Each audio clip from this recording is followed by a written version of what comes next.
The childhood friend I had a marriage agreement with swore she would marry no one except that delinquent with dyed yellow hair.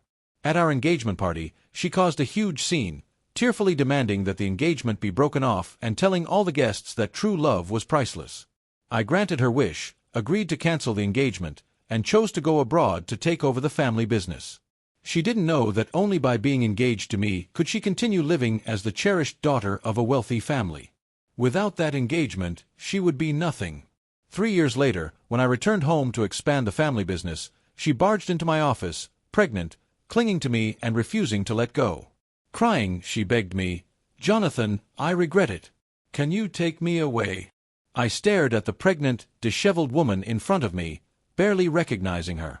Her face was haggard, her body bloated, her hair dry and yellow, and her skin rough. She should have been only 25, yet she looked like a middle-aged woman in her 40s. Was this really the pampered, charming princess of the Lin family? How had she ended up like this? Natalie had suddenly rushed into my office, the security guards behind her unable to stop her in time. When she saw me, her face lit up with joy. She shouted, "Jonathan! Jonathan! It's me, Natalie!" She reached out to grab my hand, but I subtly stepped back. I asked calmly, "Are you Natalie? What do you want from me?" "Jonathan, I knew you would come back. I've been waiting for you for so long," she said, lunging toward me again. I frowned and pushed her away. "If you have something to say, say it. If not, leave. Don't get so close to me." Natalie's eyes widened in disbelief. "Jonathan, how can you talk to me like this? You weren't like this before." I replied expressionlessly, "That was before. Miss Lin, you are now a married woman. Please be mindful of your behavior." Natalie suddenly laughed. "I get it, you're still jealous. Jonathan, you're still upset about me breaking off the engagement. You came back this time because you missed me so much you couldn't resist coming to find me, didn't you? Don't be shy, I'm giving you this chance." I was speechless. The veins on my forehead throbbed violently. What nonsense was she talking about? It had been 3 years since the engagement was broken off. I had returned to handle the family business. What did that have to do with her? Suppressing my emotions, I coldly issued an eviction order. "Miss Lin, you must be mistaken. I have things to take care of. Please leave at once." I didn't dare have security forcibly remove her. Judging by the size of her belly, she was at least 8 or 9 months pregnant. If something went wrong, would I even be able to continue the new business venture I had just started since returning? Unexpectedly, Natalie suddenly dropped to her knees with a loud thud and began to wail. Crying, she tightly clutched my pants and shouted, "Jonathan, I regret it. Can you take me away?" My frown deepened enough to kill a fly. Those were the pants my girlfriend had just ironed for me that morning. I could be considered Natalie's childhood friend. Because our families had business ties, we were often deliberately or inadvertently paired together. From elementary school to middle school to high school, we were always in the same class. She was the little princess of the Lin family, and I was the young master of the Lu family. Our classmates and friends all believed we were destined to be together. As a result, Natalie developed an inexplicable possessiveness toward me. She never allowed other girls to get close to me, whether it was sitting next to me in class, asking me questions, or giving me love letters. Because of Natalie, my interactions with the opposite sex were almost non-existent from a young age. Natalie was like a proud peacock, always holding her head high wherever she went. Since my elders had instructed me to take good care of her, I silently followed her wherever she went. All the girls envied her for having someone like me, with such a privileged background, protecting her quietly. But if you asked whether I liked her, at the beginning, I wouldn't have said I did. Growing up in a family like mine, business marriages were inevitable, so who cared who you married? That's what I thought back then. Later, as we spent more time together and the investment grew, I did develop some feelings for her. I believed we were destined to be together for life, especially since our parents had arranged our engagement early on. In college, Natalie and I were finally separated because she didn't perform well enough on the entrance exams to get into my school. By the time we graduated, the year we were preparing to get engaged, Natalie brought a thug home. Mr. Lin sat at the head of the table, his face pale with anger. "Natalie, say that again," he demanded. I said I want to break off the engagement with Jonathan, Natalie said, gripping the thug's hand and stiffening her neck. Impossible. Mr. Lin slammed his hand on the table. What nonsense are you talking about? Then he pointed at the thug. What kind of riffraff are you bringing into this house? Get him out of here. He's not riffraff. He's my boyfriend. Natalie shouted. I want to be with him. I don't want to get engaged to Jonathan. The thug greedily eyed the Lin family mansion, his eyes nearly popping out. He chuckled and said, Father-in-law, mother-in-law, Natalie and I are in love freely. Arranged marriages like yours are outdated and too feudal, right, baby? As he spoke, he wrapped an arm around Natalie and kissed her on the lips. You're right, brother, Natalie squealed, leaning into his arms. I shivered. In all the years I had known Natalie, I had never heard her speak like that. Mrs. Lin nearly fainted at the sight of the thug's yellow teeth, but she still tried to persuade Natalie. Stop this nonsense. Jonathan is still here. You know this is impossible. You and Jonathan are supposed to get engaged in 3 days. The invitations have already been sent. If you break off the engagement now, where will that leave our families? I don't care. Natalie screamed petulantly. I don't want to be a sacrifice for your profits. I want to choose my own man. I couldn't hold back any longer. Natalie, is this really your idea of a good man? I don't understand in what way I, Jonathan, am inferior to him. I've never mistreated you since we were children. What do you know? Natalie said smugly, clutching the thug's arm. You only have that filthy money. Without the Liu family, what would you be? Every gift you give me is just flashy big brands with no originality. But Ryu is different. He's so good to me. He makes cucumber salad for me with his own hands, washes my feet, and uses his last penny to buy me candy. No matter how good my temper usually was, I couldn't tolerate it any longer. I stood up, my displeasure clear. Uncle Lin, since Natalie doesn't want this, I'll go back and tell my parents that we should cancel the engagement. We can't force her, after all. Humph. At least you have some self-awareness, Natalie said, lifting her chin arrogantly. But Mr. Lin panicked and quickly stopped me. Jonathan, Jonathan. Natalie is just too naive. She's been deceived. You should go home for now. We'll teach her a lesson. The engagement will definitely go ahead as planned in 3 days. No, Uncle Lin, I said calmly. I can't go through with the engagement under these circumstances. It doesn't sit right with me. Anyone would be furious seeing their fiancé kissing a thug right in front of them. This was blatant cheating. The only reason I hadn't reacted more harshly was because I still cared about the relationship between our families. Anyone else might have resorted to violence by now. Jonathan, Mr. Lin said quietly, pulling me aside. Please give Uncle Lin some face. This time, it's the Lin family that has wronged you. I know you're a reasonable person. The South City project, we can let the Liu family have it directly. He was really willing to pay the price. That project was conservatively worth tens of millions, and more importantly, South City was a key government development zone. Securing an early advantage there wasn't easy. Although the Liu family was stronger overall, most of our assets were overseas. For domestic projects, we sometimes needed the Lin family's connections, which was why the marriage had been considered in the first place. The Lin family wanted our scale and capital, while we valued their local network. It was mutually beneficial. Internally, I was thrilled. The Liu family had been eyeing that project for a long time. But outwardly, I pretended to hesitate. Uncle Lin, I still need to discuss this with my parents. After all, with something like this happening before the engagement, if Natalie and I don't get along in the future, it could affect the relationship between our families. Of course, Mr. Lin said awkwardly. When I got home, I told my parents everything. It was so absurd that I couldn't help laughing as I spoke. Before my father could say anything, my mother exploded. No. Absolutely not. I don't agree. Do they really think a project is worth putting a green hat on my son? How delusional. Do they think the Liu family lacks money? We already have a good chance at the South City project. We don't need their handouts. She ranted like a firecracker. I said from the beginning I didn't like that Natalie, but your father kept saying I was just a picky mother-in-law. That girl was rude from the start, loud, ill-mannered, no grace at all. All right, my dad hurriedly tried to calm her. Let's hear what Jonathan thinks. What if he actually likes Natalie? My mom slapped him on the back. What do you mean? Are you saying my son has bad taste? My dad covered his face, speechless. Watching them, some of the anger in me faded. Dad, Mom, I said, tapping the table. I've spent the most time with Natalie. I know her better than anyone. This marriage is definitely not happening.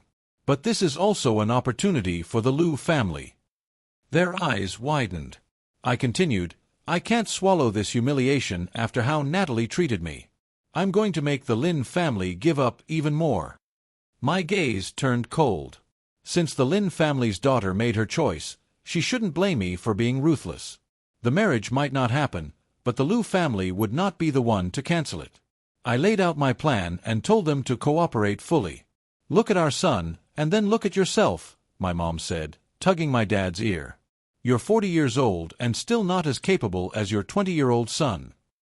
My dad winced but said proudly, That's right, he's my son. I must have passed all my brains to him. I smiled helplessly, knowing they were just trying to cheer me up. After all, my dad had taken over the Liu family nearly 10 years ago and led it to great success. Calling him incapable was absurd. 3 days later, at the Grand Sky Hotel's banquet hall, I greeted Mr. Lin and shook his hand. Glancing at Natalie beside him, I asked, Are you sure Natalie is here of her own free will today? Mr. Lin laughed awkwardly while Natalie turned her face away in silence. Does she dare disobey? A trace of ruthlessness flashed across his eyes. This is about the only thing she's good for. Jonathan, 2 years ago when you pleaded for this rebellious girl, Uncle Lin knew you were loyal and righteous. From now on, I'll treat you like my own son. He changed the subject, and I merely smiled without responding.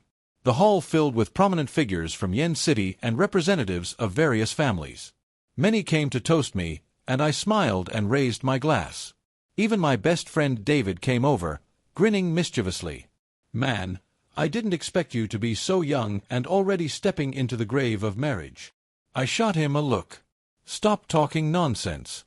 It's just an engagement. That still means you're off the market, he laughed, clinking his glass with mine. From now on, you'll just have to watch me enjoy life. Not necessarily, I replied lightly. At that moment, the host took the stage and, after a string of congratulatory remarks, finally announced, Let us welcome today's stars, Mr. Jonathan and Miss Natalie. I walked onto the stage with her. The host continued, Today, everyone here has gathered to witness the engagement ceremony of these two. You've all offered your blessings. Do either of you have anything you'd like to say? Before I could take the microphone, Natalie suddenly grabbed it and declared, I, Natalie, refuse to get engaged to Jonathan. The entire room instantly descended into chaos, with guests whispering to one another. Natalie, what are you saying? My parents stood up from their seats, their faces pale with anger. Mr. Lin immediately turned around, bowing repeatedly as he apologized. In-laws. Natalie is just being impulsive. She was only joking. I'm not joking, Natalie screamed, and I quickly stepped several paces away from her. My parents forced me to come. I don't love Jonathan at all. I love Brother Ryu. You people are all fools. You only care about money, about profits. You'll never understand the pure love between Brother Ryu and me. I applauded her silently in my mind. Her fighting spirit was truly impressive. She had managed to insult nearly every influential figure in Yen City in one sweep. At this point, even if the Lin family wanted to secure the South City project, there was absolutely no chance. I thought the drama had ended there, but to my surprise, Natalie bit her lip, stomped her foot, and dropped another bombshell. I'm already pregnant with Brother Ryu's child. At that moment, the large screen behind us conveniently lit up, displaying a pregnancy test report with Natalie's name clearly written on it. I came here today to tell all you money-grubbing people that true love is priceless. A loud thud echoed through the hall as Mrs. Lin fainted on the spot. The entire scene erupted into chaos. I turned to Natalie and said calmly, "Look, you've made your mother faint." Natalie was completely indifferent. "She deserves it for forcing me to marry you. Just hope you won't regret this later," I said meaningfully. While she wasn't paying attention, I took the microphone from her hand. "Everyone, please remain calm. The ambulance is on its way. I apologize for the spectacle today. Jonathan sincerely asks for forgiveness from all our relatives and friends. Given the current situation, it's regrettable that the engagement between the Lou and Lynn families can no longer proceed. Jonathan can only wish Miss Lynn happiness in the future." The Lynn family had already turned themselves into a laughingstock, so naturally, it was up to the Lou family to show grace and dignity. As expected, after I calmly delivered those words, the way people looked at me changed. Even Mr. Lynn gave me a grateful glance. They probably thought that a young man like me, faced with such humiliation, would lose control. Perhaps if I had beaten Natalie on the spot, some people might even have understood. But what would that have accomplished? We would both become jokes, or I would be labeled a reckless youth. Enduring the humiliation achieved far more. I smirked slightly. Now let's see how the Lynn family plans to compensate me for my so-called emotional distress. I hoped they would show enough sincerity. As expected, after the fallout, the Lynn family compensated the Lou family with 5 projects. Mr. Lynn's face twitched painfully as he signed them over, and I pretended not to notice. Natalie, on the other hand, was driven out of the Lynn family. What she didn't know was that she should have been kicked out 2 years ago. It was only because of my long-standing relationship with her that I persuaded Mr. and Mrs. Lynn to keep her, reminding them that she and I were still engaged. 2 years ago, they discovered that Natalie was not their biological daughter. She had been switched at birth by Mr. Lynn's secretary. Unlike what novels portray, bloodlines are of utmost importance to wealthy families. The Lynn family had only one daughter, and when we got engaged, there was even an agreement that one of our future children would carry the Lynn family name. Otherwise, their family line would end. So when they found out Natalie wasn't their biological daughter, they were prepared to expel her without hesitation, even before finding their real daughter. It was I who suggested maintaining the engagement. After all, the Lou and Lynn families still needed to cooperate. That way, even if their real daughter was found later, she could stay with them and they could bring in a son-in-law. The Lynn family was wealthy enough that raising one extra daughter wouldn't be a burden. Natalie knew none of this. I bet if she had, she wouldn't have dared to cause such a scene. She only acted out because she believed she was the sole heir of the Lynn family, convinced that no matter what she did, Mr. and Mrs. Lynn would never abandon her. "Damn!" David swore as soon as he saw me when we met for drinks. "Johnny, it's a good thing you didn't get engaged to Natalie. She's completely lost it. You don't know, yesterday the Lynn family publicly announced that Natalie isn't their biological daughter. She rammed her car straight into the Lynn family's front gate and nearly scared Mr. and Mrs. Lynn to death." I took a sip of my drink, irony filling my eyes. Natalie had truly been spoiled. The Lynn family had raised her for years to avoid gossip and to ensure she would be taken care of for life. Now, she had handed them the perfect excuse to sever ties publicly. I set aside thoughts of Natalie and focused on something more pressing. "David, stop calling me Johnny." "I'll keep calling you that," David said with a mischievous grin. "You've always been the golden child in my dad's eyes, the one I've been compared to my whole life. Do you know how many beatings I've taken because of you? I'm just doing this to annoy you. Johnny, Johnny, Johnny. Call me that again and I won't include you in my next investment," I said flatly. "No, bro, I'm sorry," David wailed immediately. I have no idea what my dad was thinking, making me hit a 30 million investment target every year, with profits only, no losses. He knows I'm not cut out for this. Isn't having my brother enough? I glanced at him, watching him play the fool. True heirs of wealthy families are rarely genuinely stupid like Natalie. David wasn't incompetent or lazy. He simply couldn't touch the biggest slice of the Lou family pie. He was 10 years younger than his brother Alex, who had already earned full approval from the Lou family board. David couldn't compete with Alex. Any attempt would only spark internal conflict that could destabilize the family. That was why, from the moment David came of age, his father set annual targets for him, partly to build his abilities, partly to help him accumulate capital. That way, Even if Alex inherited the family business, David wouldn't be left without options. David was smart enough to cultivate the image of a useless playboy, to avoid making his brother wary. "All right, drop the act," I said. "How much have you actually made over the years? I bet even your dad doesn't know." "Heh, it's all thanks to Master Jonathan guiding me," David said shamelessly. "I'm going abroad," I said as I finished my drink. "I need to take control of my family's overseas assets as soon as possible. While I'm gone, keep me updated on domestic market trends and the movements of the other families. I don't trust anyone else." David grew serious. "Got it." My thoughts returned to the present as I looked down at the woman clinging to my pant leg, refusing to let go. I called Mr. Lin directly, but he refused to come. In the end, he sent Ryu instead. Ryu slapped Natalie twice across the face. Only then did she, trembling with fear, follow him out. Before leaving, Ryu shot me a vicious glare, warning me not to seduce his wife. I was left speechless. After Natalie left, I immediately called David. These past few years abroad, I had too many things to deal with and worry about, so I hadn't paid any attention to Natalie. "Hey, Johnny, what's up? What's going on with Natalie now?" "Natalie?" David was clearly startled. "She came to see you." "Yeah." I tugged at my tie and sighed. She was holding on to my pant leg, saying she was giving me another chance. "Ha ha ha." David's laughter boomed through the phone. "Jonathan, I can't believe you're dealing with this." "Shut up." Okay, I'll stop laughing. I'll send you her details right away." Within minutes, I received the information David had gathered about Natalie over the past few years. After breaking off the engagement, Natalie caused a huge scene at the Lin family, forcing them to completely sever ties with her. After that, she married Ryu. At first, Natalie didn't mind. She sold off her luxury items, jewelry, handbags, which was more than enough for her and Ryu to live on. Ryu sweet-talked her into buying him a small apartment, and she even brought his mother from the countryside to live with them. But Natalie had always lived extravagantly, and Ryu and his mother shamelessly leached off her. Neither of them worked. In less than 6 months, Natalie had sold everything she could. By then, she was heavily pregnant and had no choice but to turn to the Lin family for help.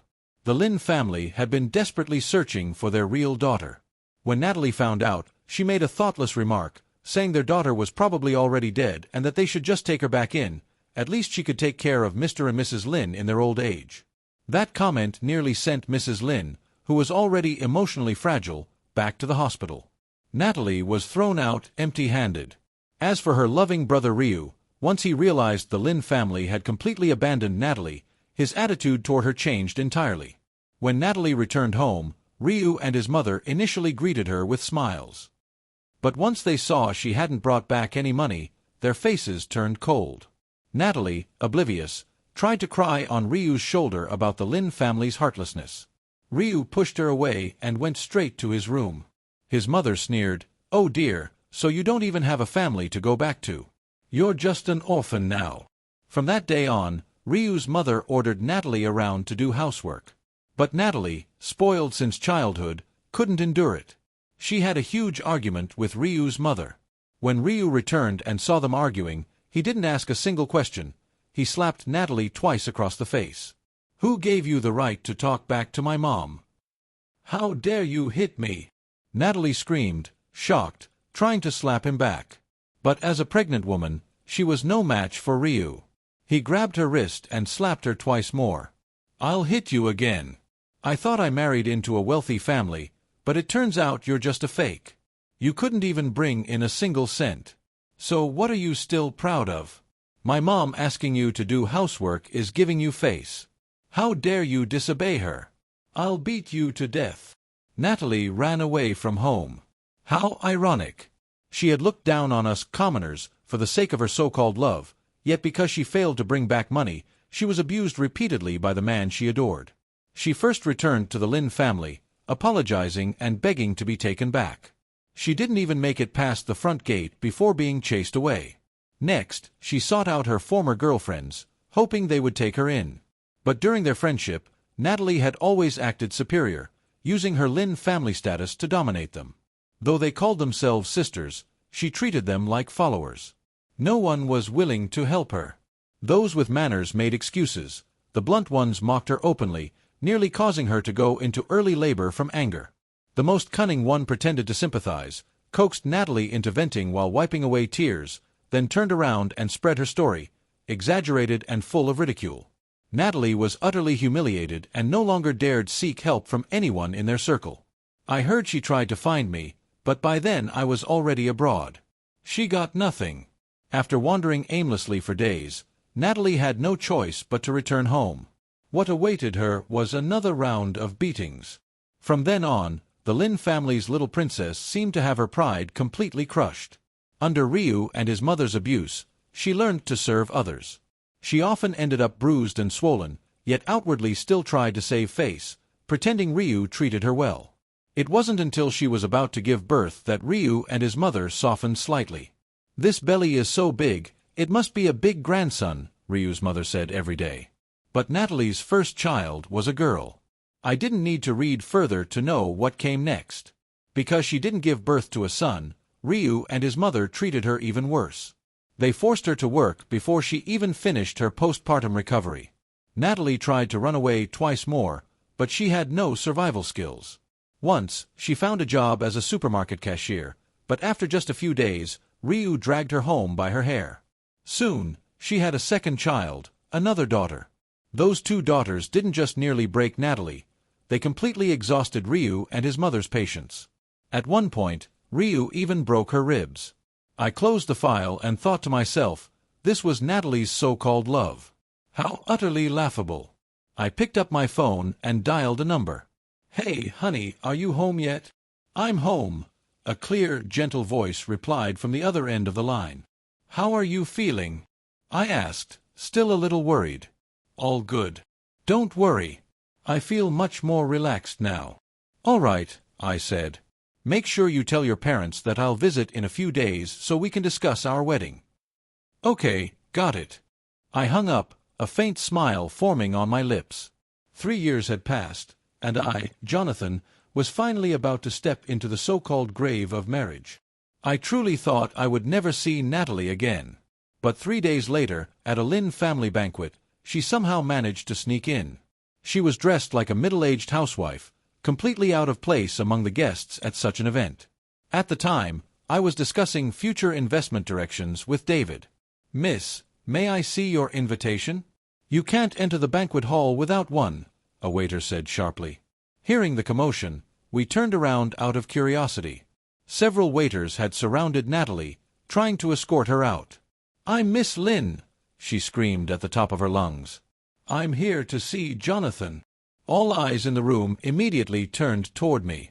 Natalie spotted me and hurriedly tried to rush over. The waiters stopped her and looked to me for instruction. With a sigh, I nodded, and they finally let her through. She rushed up, trying to hug me, but I quickly stepped aside. "What are you here for this time?" I asked, genuinely curious about her persistence. "Stop pretending, Jonathan," she said. "I know you can't forget me. You still love me. These past few years you've ignored me, which was really too much, but if you apologize and show a better attitude, I might be willing to forgive you." She smoothed her hair and continued, "I'm willing to give up the first 2 worthless girls I had, but this baby must be a boy. You'll have to take care of him as if he were your own son. I've had enough of having children. This will be my last one. After this, I'm getting my tubes tied. Don't expect me to have any more for you. After we get married, you need to give me shares in the Lu Corporation as compensation." She clenched her teeth and added, "And lastly, you need to get rid of Ryu and his mother, or I won't marry you." She went on and on, not giving me any chance to speak. When she finally stopped, I rubbed my temples and said tiredly, "Natalie, what makes you think I would ever marry you? Do you even realize what you look like right now? You already have 2 children, and you're carrying another. Do you think I'm some kind of fool who enjoys being humiliated? And why should the Lu family risk extinction for you? Has Ryu eaten away at your brain?" I was still trying to remain polite, but she refused to back down. "Stop pretending, Jonathan," she said sharply, fear creeping into her voice. "I know everything. You're planning to marry into the Lynn family. You're marrying their daughter. Sophia told me everything. At that moment, Mr. Lynn's voice rang out, firm and cold. That's right. Jonathan is marrying my daughter from the Lynn family. Everyone turned as Mr. and Mrs. Lynn slowly descended the stairs, each holding the arm of a young woman. She had a graceful figure and delicate features, wearing a simple yet elegant designer dress that made her look even more refined. Jonathan is marrying my biological daughter, Isabel Lynn. Natalie stared at them in disbelief, watching her former parents carefully support another girl. Isabel walked up to me and gently took my arm. I looked at Natalie and asked calmly, "Do you understand now?" "No, no way. I'm the Lynn family's daughter." Natalie screamed, clutching her head. "Dad, Mom, I'm your daughter. We lived together for so many years." Mr. Lynn snorted angrily. "If your real father hadn't swapped you with Isabel, we wouldn't have been separated from our own daughter for so many years. And you still have the nerve to show up here." Natalie completely lost control and lunged at Isabel. I frowned and pushed her away without thinking, forgetting for a moment that she was pregnant. She stumbled but didn't fall, and I let out a breath of relief. The security guards who rushed in immediately restrained her. She looked at me in despair. "Jonathan, do you really not care about all the years we've known each other? Can't you help me just this once? Even if you only pretend to marry me, I can't survive anymore." I felt no sympathy. "Natalie, from childhood until now, I've already done more than enough for you behind the scenes. I can say with a clear conscience that I fulfilled my duty to you. You chose to break off the engagement yourself. You never cared about how your actions would hurt the Lynn family or me. You ignored all warnings. You deserve the consequences." My voice was calm, without even a trace of emotion. Natalie finally understood. "Jonathan, you never loved me, did you?" "Correct," I answered without hesitation. Natalie was dragged away by security. Though the guests had been thoroughly entertained by the drama, the banquet continued as planned. Mr. Lynn stood proudly on stage and announced that he had finally found his daughter. Isabel introduced herself politely, earning warm applause. David leaned over and whispered, impressed, commenting on how refined she was compared to Natalie. I only smiled. I had met Isabel at my overseas company. She had just earned her PhD and was hired as our CEO. As we worked together, I was drawn to her competence and character. Later, I discovered she had been abandoned as a child and adopted by a strong, independent woman. Suspecting the truth, I had David discreetly obtain DNA samples. When it was confirmed, I waited, built a genuine relationship with Isabel, and only then brought her home. She was first a capable executive, then my girlfriend, and only lastly the Lynn family's daughter. That order mattered. Natalie, on the other hand, completely lost her mind. After giving birth to a third daughter, Ryu turned vicious, cursing her and telling her to sell herself. That night, she killed him with a kitchen knife. When the police arrived, she was sitting in a pool of blood, smiling. She tried to kill his mother as well but failed. By then, Natalie had completely lost her sanity. She was sent to a psychiatric hospital. Her 3 daughters were abandoned and sent to an orphanage. Isabel and I arranged anonymous sponsorship to ensure they were cared for. A year and a half later, Isabel and I married. We had a daughter, whom both families adored. When Isabel asked if I wanted more children, I refused, knowing how hard pregnancy had been on her. I already felt like the luckiest man alive. That night, she laughed when I spoke of legacy. "What's so funny?" I asked. "Nothing," she said, still smiling. And for the first time in my life, everything finally felt complete.